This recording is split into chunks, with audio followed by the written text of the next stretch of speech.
कर रहा है बार बार। चोटी पकड़कर हमारे बच्चों की खींचा जा रहा है। आज हम आपको प्रयागराज के माघ मेले से जुड़ी एक ऐसी तस्वीर दिखाने जा रहे हैं जो हिंदू समाज, संत परंपरा और सत्ता के रिश्तों पर कई गंभीर सवाल खड़े कर सकती है। यह दृश्य किसी अन्य धर्म के लोगों द्वारा किए गए अत्याचार का नहीं, यह तस्वीर किसी विदेशी हमले की नहीं, यह तस्वीर उस देश की है जहां प्रधानमंत्री हिंदू हैं, मुख्यमंत्री हिंदू हैं और शासन स्वयं को सनातन धर्म का सबसे बड़ा संरक्षक बताता है।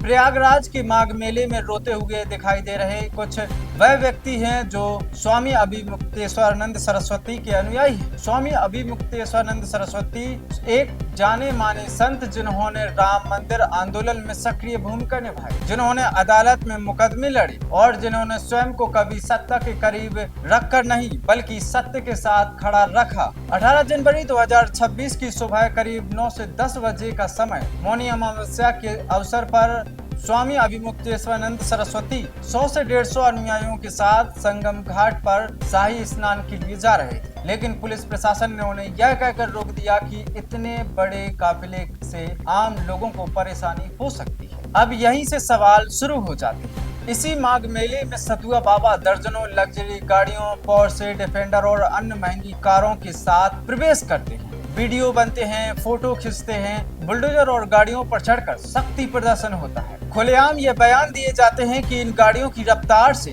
सनातन को रोकने वालों को रौंद दिया जाएगा। सवाल यह है कि क्या कुचलने और रौंदने की भाषा किसी संत की हो सकती है, और अगर यह भाषा आपत्तिजनक नहीं है तो फिर संगम स्नान के लिए जा रहे एक संत का काफिला कैसे समस्या बन सकता है। प्रशासन को सतुआ बाबा से कोई आपत्ति नहीं, उनके लिए मेला क्षेत्र में बड़ी जगह उपलब्ध है, उनके शक्ति प्रदर्शन से किसी को कोई खतरा नहीं, लेकिन वही प्रशासन स्वामी अभिमुक्तेश्वरानंद सरस्वती को रोक देता है। क्यों?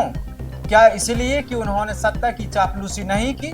क्या इसलिए उन्होंने खुले मंच से यह सवाल उठाया कि भारत से सबसे ज्यादा बीफ एक्सपोर्ट होता है और उन्हीं कंपनियों से चंदा लेकर सरकार स्वयं को गोरक्षक बताती है? क्या इसलिए कि वो सच को सच और झूठ को झूठ कहने का साहस रखते हैं? यही संत राम मंदिर आंदोलन के समय अग्रिम पंक्ति में थे, लेकिन राम मंदिर के उद्घाटन में आमंत्रित नहीं किया गया और आज माघ मेले में उनके साथ यह व्यवहार।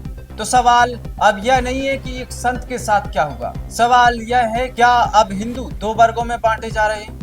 एक बे हिंदू जो सत्ता का समर्थन करते हैं, जो सरकार की हर बात पर ताली बजाते हैं, जिनसे प्रशासन को कोई समस्या नहीं, और दूसरे बे हिंदू जो सवाल करते हैं, जो सत्ता की आलोचना करते हैं, जो सच बोलते हैं। क्या आज हिंदू होने से ज्यादा जरूरी यह हो गया है कि आप किसके साथ खड़े हैं? देश में हिंदू राष्ट्र की बातें की जाती हैं, क्या वह सच में आस्था की रक्षा के लिए है या फिर सत्ता में बने रहने और वोट बटोरने और फिर सवाल पूछने वालों को कुचल देने का एक राजनीतिक खेल? यह सवाल स्वामी अभिमुक्तेश्वरानंद सरस्वती का अकेला नहीं, यह सवाल हर उस हिंदू का है जो यह समझना चाहता है कि आस्था का सम्मान सत्ता से तय होगा या सत्य से।